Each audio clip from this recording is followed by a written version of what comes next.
We've come out of Strasbourg, about a 15-minute drive outside to the anti-NATO peace village, as it's called.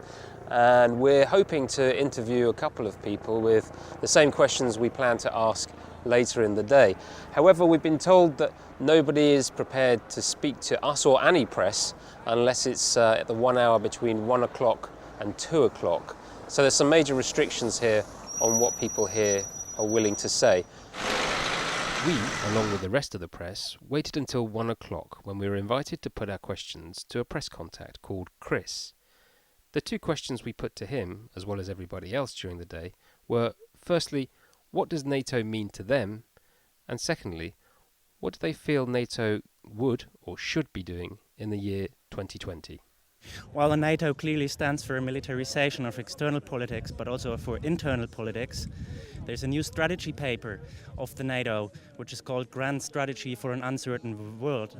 And it's very clear that the NATO is getting ready for getting a bigger global role, making more military interventions, and also fight the social unrest and the protest that might come up in connection with the economic crisis right now.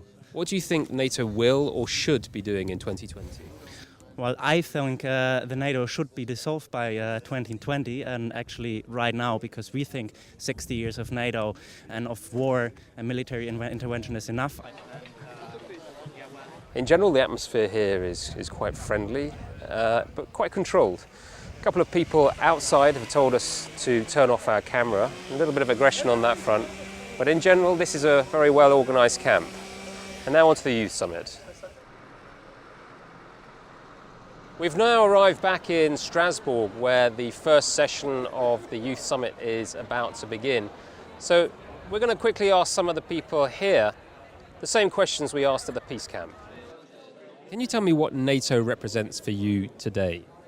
Well, to me and to many of us here at this youth forum, NATO is fundamentally has been a security provider in the past 60 years for our countries, and it has made it possible for us to live in a world of peace, of freedom, and of justice.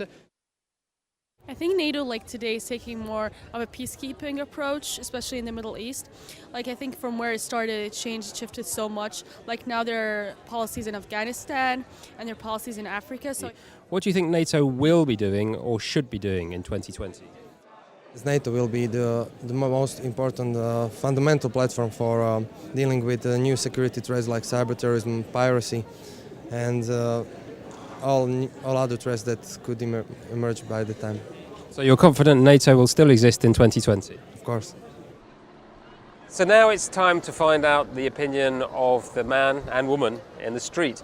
We've come to one of Strasbourg's busiest squares around rush hour, and we're going to ask the same questions to people here.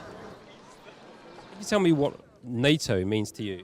For me, it's a military structure.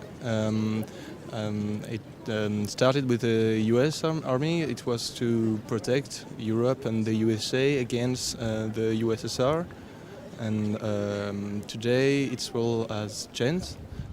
Vous croyez en 2020 que l'OTAN existera encore? Oui, certainement. Ça sera même plus que 20, il y aura beaucoup plus de pays dedans, je pense, d'ici 2020. L'OTAN, là c'est un certain nombre de pays, je ne sais pas exactement combien, mais il va continuer à prendre de plus en plus de pays au sein de l'OTAN, je pense. Et ça serait une bonne chose. I think NATO's role in the future is to come to its end. Do you think it will still exist in 10 years? No, I don't think so. What do you think it will do in the future? I think the same role as before, as the last 60 years. So there we have it. 2 questions, 3 locations, and a variety of responses. Tomorrow, the summit starts in earnest, and we'll be looking at some of the issues about NATO and its future.